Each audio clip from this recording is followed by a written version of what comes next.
Hello, everyone. You are listening to Kingdom Stories, where we tell stories of hope and power from the lives of everyday Christians just like you and me. It's my hope that these stories encourage you in your walk with the Lord and remind you weekly about how awesome our God is. All right, everybody, I wanted to introduce my sister Wendy to you. Wendy from church. Wendy, say hi. Hi, guys. All right, Wendy, you want to start off by kind of giving us a bit of the background of your story and where you came from? Definitely. I grew up not Christian. I grew up in kind of Catholic, but I didn't go to church very much. It wasn't our every Sunday routine. We would go when my mom just felt like going.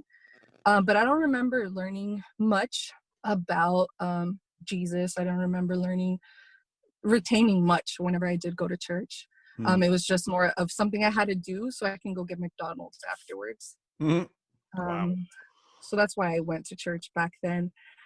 And yeah, my mom, she didn't really teach us much. Like it was just kind of because we're Hispanic, we're Mexican. That's just what you do as a child. You get baptized Catholic and you get godparents. So that's what happened with me. As a child, I do remember praying at night, like kind of we memorized some prayers, but I remember I would talk to God. I did believe in something bigger, something higher than us. And I grew up in a very chaotic place. I Hmm. grew up with my mom, my stepdad at the time, who I thought was my dad growing up, and I have two younger sisters, but my youngest is 10 years apart, so it was mostly me and the middle one in the beginning. And it was a very abusive home. We had our stepdad who would he would beat up my mom in front of us. He was always angry. And I remember like being just scared of him. I would remember like on the weekends asking him if he was going to go to work and just praying to God every night on Fridays that he would go to work so I didn't have to deal with him on the weekends. So yeah, it would hurt me to see my mom go through that. But he was also abusive with my sister and I. He would hit us. With me, he was abusive physically, sexually, emotionally, all of the above, you name it. So I just grew up very scared all the time, just not being certain of what was going to happen that day, whether I was going to be safe or not. And I remember just praying every night, just asking God to give me the strength, just to tell my mom what was going on, to tell my mom that he was being abusive with me. And I remember like I would go up the next morning like so full of courage, like this is the day that I'm going to talk to my mom. And I would go and I'd sit in front of her and I would choke and I would just say something else. And it wasn't until my mom, my mom was also, I mean, she was my safety. She was my like my everything growing up. And but she was also like angry, like she would just yell a lot. I just remember her being a clean freak and always just being upset if we had a mess. And like you said, like kids, we're always going to have messes. We just play and that's what we do. So she would always just be yelling because we were kids, and being kids, that's what I remember of my mom, is just her being angry all the time. But she was going to go to Mexico for like 3 months. And that's when I freaked out. I was like, I'm not going to have my mom here. I'm going to be left with my dad. At the time, I thought he was my dad, with my dad. And there's going to be nowhere to run to. There's going to be no safe place because my mom, that was Wow. what she was. So I remember I was going to this to with her to purchase her ticket. And right in the car, I was like the whole ride there, I was just praying and praying for strength to tell her. And she pulls up and I was like, wait, mom, like I have to talk to you. And I did it. I told her that he was sexually abusing me and beating me up because I would run and not allow it to happen. And she just loved me through it. She just hugged me. She kicked him out of the house immediately. So then I was like, yes, like finally, like God heard me and there's going to be change. Like things are going to be better now. So now it's my little sister, my baby sister. She's like maybe like 1 or 2 when he leaves. And at that point, that's when my mom tells me he's not my dad. And I was just relieved. I don't remember being in like sad about it or wondering about my real dad or anything. I just remember like, yes, like that person was not my dad. How old were I you, would you say you were when this happened? think about 10 or 11 when I told her. Wow. Maybe 10. I think I was 10.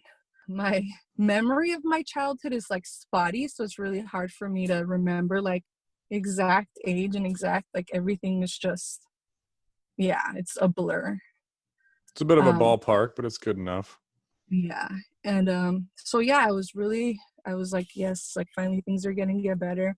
But obviously there were problems. My mom didn't know how to provide for three daughters by herself.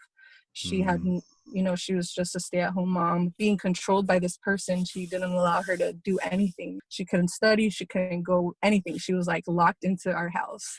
And my sister, she was just very angry towards me afterwards because she saw me as the reason her dad left.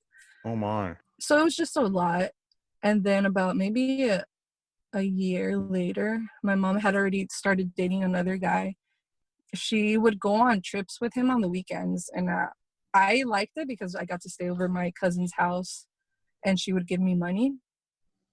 And this one time I just was begging her not to go. And she still went and ended up getting arrested. So she was in jail for about 5 years.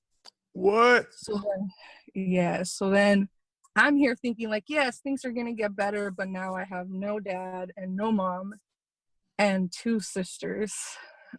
Wow. So that's about the point. Like I remember praying through that in the beginning, like asking God to bring her back. And just my concept of God back then, like I thought I was being punished because the only thing I learned from church is you can't be bad because God is going to punish you. Hmm. So I remember just thinking like, God, what am I doing? Like, what am I doing? What do I need to stop doing so you can give me my mom back? Like, we need our mom. And when she got sentenced for the 5 years, that's when I just stopped believing. I was like, there's no way that there is a God Hmm. who would allow children to suffer like this. It didn't make sense to me. So that was the last, I believe, like the last time I prayed and the last time I believed in something. And then I just, everything went downwards from there. I started drinking. Like by 14, I was already getting drunk, like drunk. And pretty much every time that I drank, it would be to the point that I blacked out and didn't remember anything.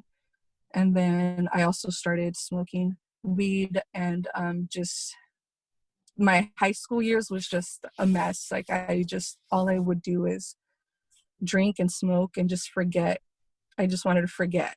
Like I didn't want to experience what was going on around me. Were you staying with your cousins or where were you living? So at first I was with my grandma and my uncle, and then we moved to Arizona with them for like 6 months. But then my grandma got tired of us and she couldn't deal with three girls. So she didn't want to take care of us anymore. So we ended up going back to Southern California with this woman who used to take care of me when I was a baby. She was my nanny, and she's just been a family friend since then. So she told my mom, like, I'll take them, just bring them here. Like, I'll go pick them up and I'll take care of them for you until you come back. Wow. Yeah, she's amazing. Like, I, yeah, I love her with all my heart, and she's truly been an angel. On the downside, though, she got to experience us when we were in this hot mess, and we were, crazy. We were just doing crazy things, and she just had to deal with that. Which now, looking back, I'm like, man, I can't believe I would do that to her. Like, I can't believe that that's how I repaid her taking care of us. And yeah, so then my whole high school and college years, it was just numbing myself, drinking, smoking, taking psychedelics so I wouldn't just be present. I just did not want to be present. And I was full of rage. I hurt anyone. I didn't think twice. Like I wouldn't feel bad for my actions. It's just whatever I felt like doing, I would do. I just would just keep going, like do it Mm. again the next day, whatever I felt like doing. I didn't think twice whether it would hurt someone or hurt me. Do you have And any instances of times you're willing to share that this kind of thing happened or? Yeah, definitely. I mean, so I have two DUIs that happened during that time. First one was as soon as I turned 21. I turned 21 October 3rd. By the end of October, I had my first DUI. I destroyed like 3 or 4 cars by drunk driving. Like, I just hurt the boyfriends that I dated at the time. They received the anger that I had inside. Yeah, it was just darkness. It was literally me lost in darkness. But through that, I was kind of functioning because I was still going to school. I was getting a degree. I was working at Pizza Hut at full time. I like making good money because I became a general manager. So I was functioning, but still being so lost at the same time. So I started taking psychology classes because I thought I could learn about why I'm so crazy and why my family is so crazy. And I started working with children diagnosed with autism. I was about maybe 21 or 22 when I started working in that field, maybe like 22 or 23. And at this point, I'm now starting to like read those self-help books, and I was like looking into Buddhism and healing my chakras and my aura and like all this craziness. I just knew that nothing satisfied that hole that I had inside. Like nothing made me happy. Nothing, like I was just alone and dark and empty. So I started seeking something, and I was with a guy at the time. I was living with him, and opportunity came to move to the Bay to help train people that were new to the field and to start up the company up here, the company that I worked for in LA. And I was like, okay, universe, by this time I believe in the universe. I'm like, all right, universe, you're giving me this opportunity and I'm going to go find who Wendy is. I need a break from this life and I'm going to go and I'm going to find myself. And of course I came and I was being the hot mess that I was at the beginning. And I have 2 friends that I know from high school that live in Washington, and they invited me to go visit them. And I went a couple times. The first couple times, it was the same things. We would drink and be a hot mess. But they started going to church, so they were Christian. The first time they invited me to church, I went, but I was closed-minded. I just did it because they invited me and they were letting me stay with them. The second time, I think that this is now a year later, they know me pretty well because they're also friends with my sister, Vicky, and Vicky's just really good about letting people know our stuff, something I'm not good at. So they were just talking to me about Jesus. They knew my hurt. They knew the anger that I had inside. They knew a lot of my struggles, and they were just like, Wendy, like only Jesus can help you with this pain. Only Jesus can get you through this. Only Jesus can take away what you feel. Only Jesus can feel that emptiness that you feel. And I'm like, you humans always have to find, something to believe in because you can't just be without knowing things. So I was still closed-minded. So I go to church the next day because they're like, oh, we work for church, so you have to come with us. I was like, yeah, no problem. Of course I was going to go anyway. And this time, it's like a complete different experience. I still walk in closed-minded, but I'm just listening to the music, and I've never listened to Christian music in my life before. And I just start crying. Like, I just start crying, and I feel this love, like a love that I had never in my life experienced, a love that was so pure and so intense that I was overwhelmed. I was overwhelmed and I couldn't stop crying.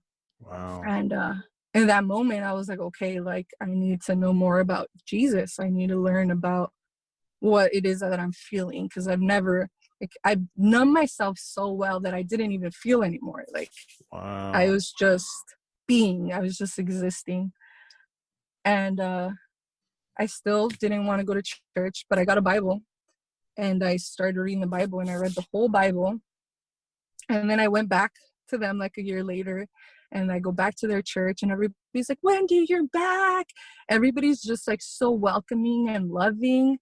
And I'm just like, what is going on? And why are these people being nice to me? And what is this? And like, it was just so crazy to me because I've never experienced that before. And that moment, that's when God said, like, you need this, and you need to go back to Oakland, and you need to find this. So that moment was when I was like, okay, I'm gonna do this, and I'm gonna I'm gonna go to church. But I still had the human hurt, and I didn't trust humans, and I was totally against church because I'm like, that's humans, that's a pastor, that's people. I don't trust your people, God. I trust you, but I don't trust your people. Like, but I'm gonna listen. So at that moment, like, my prayers to God was just to transform me, to take me, to all of me, and to change my heart, to change me from the inside out. And I wanted to be all in. I said, I don't want to just go to church on Sundays. Like, I want you. I want God. I want Jesus. I don't want a church. So I did it. I went to church, and I went to visit them one more time.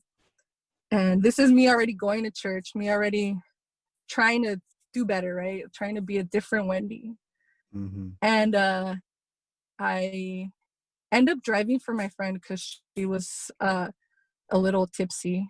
And I thought it would be a better idea if I drove because I could walk straight and she couldn't.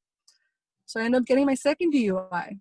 So this is already post me becoming a Christian, me accepting God, me trying to go to church, trying to do better. And I am in jail, and they're not letting me out because I'm not from Washington, and they think that I'm just going to take off. So I spent like 3 or 4 days in jail.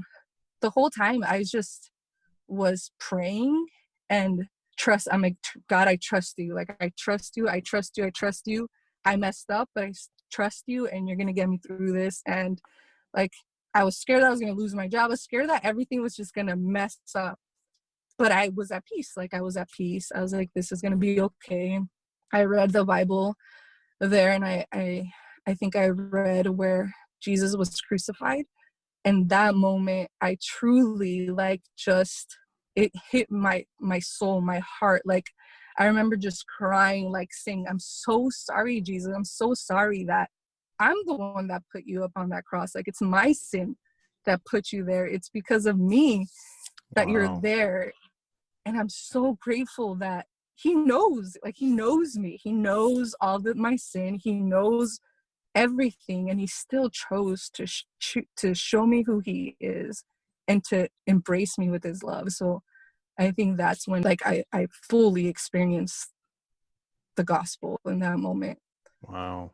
Yeah, I got bailed out by my mom.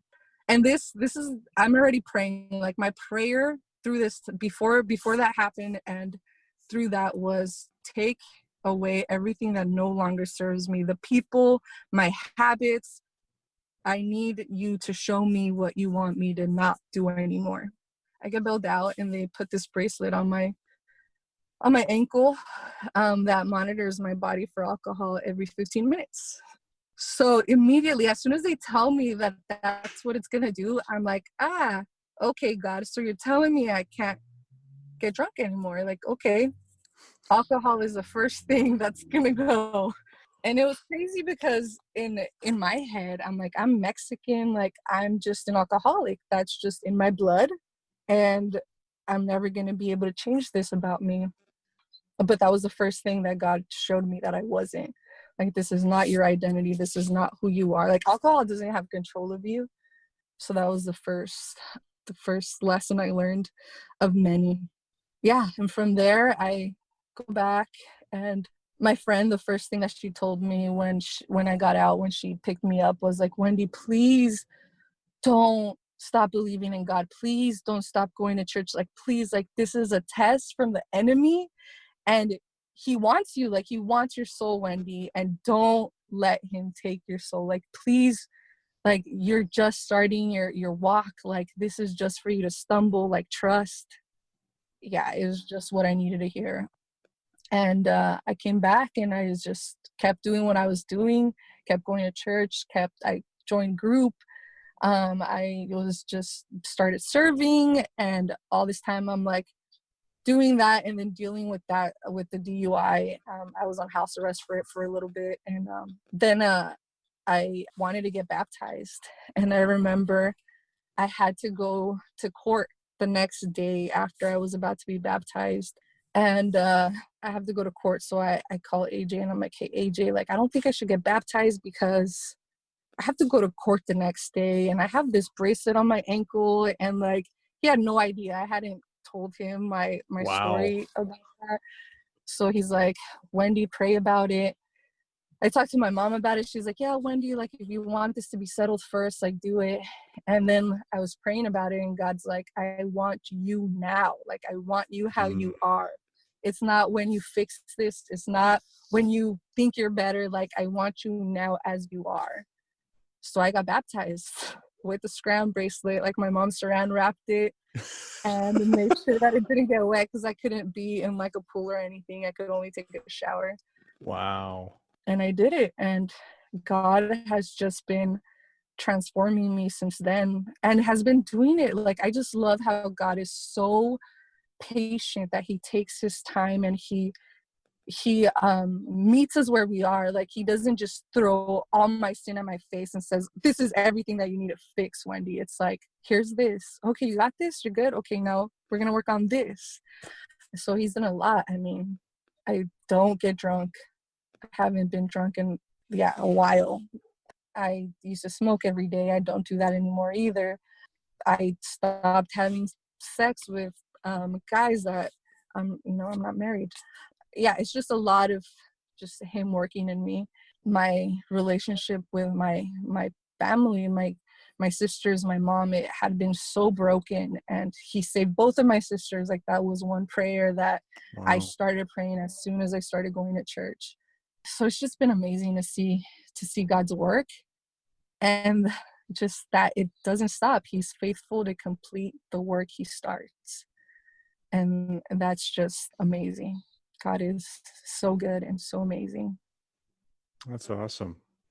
Yeah. So, what lessons would you say you'd want other people to take away from your story? Hmm.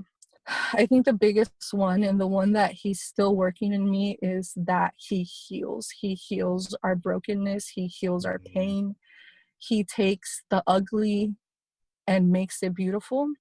He completely changes our identity. Like the lies that we believe about who we are and what we deserve, he just completely destroys them and shows you just how powerful you are in him, like how worthy you are in him. Your identity becomes clear. And I think the more that you seek God, the more that you get to know him, it's the more that you learn about yourself. So yeah, it's just only he can take the brokenness. Only he can take it all and make it beautiful. Something that I didn't even think was possible. And just this year, the beginning of this fast, I came into this fast just with no expectations. I was like, usually I have a prayer, or I have a list of things that I feel like God's calling me to work on. And this year I was just like, you know what? I have no agenda, God. I don't know what you're trying to do this year. And he took me to my childhood. He took me to the pain that I was still holding on to. My childhood is just something that I buried so deep into my heart that I just wasn't surrendering it to God. And I remember the first week of the fast, like he just showed me myself as a child, like crying, feeling alone, feeling scared, feeling pain.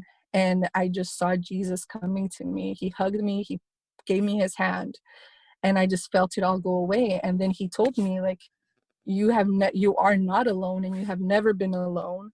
You are protected. Like I have you in my hand. So he's just showing me that he's working and he's mending the deepest parts of my brokenness. And then through the fast, he also told me, he legit just told me, Wendy, I need you to go and tell your mom that you forgive her. I Wow. thought that was done, that it wasn't an issue, but he clearly showed me, like, you have this anger, you have this pain, and you got to give it to me, and you have to go talk to her. And I did. And I think it was just amazing for me. It was just freeing, and for my mom just to hear that she's forgiven. So God is just amazing, a redeemer. He is everything that we need. That hole inside of us, it's for him. Wow. That's awesome. You're a great storyteller. It's a good story that you have. Thank you. It's awesome seeing how God really healed you Yeah. It's really encouraging hearing that. I think we all have areas of our lives that we haven't experienced that yet, and seeing it happen in other people's lives is an encouragement that's coming, Yeah. and he's working on it one step at a time. Yes, he is. And he's not going to stop. He doesn't stop. And even when we don't feel him working, he's working. Like he works while we sleep. He doesn't stop. He's just amazing. It's really awesome when you've met a Christian who's been a Christian for like decades, and you realize God's already worked on all the big stuff and all the little stuff, and it's just a little tiny stuff now. And you interact with them. I know a few brothers and sisters who are much older than I am, and it's as if you can almost feel God's presence just talking to them. They're so gentle and kind and loving, and it's like, when do I get to be that way? Right. That's awesome. All right, final thoughts. If you had any last words you wanted to share with people from your story, what would you say to them? To trust. I think that was the biggest thing for me.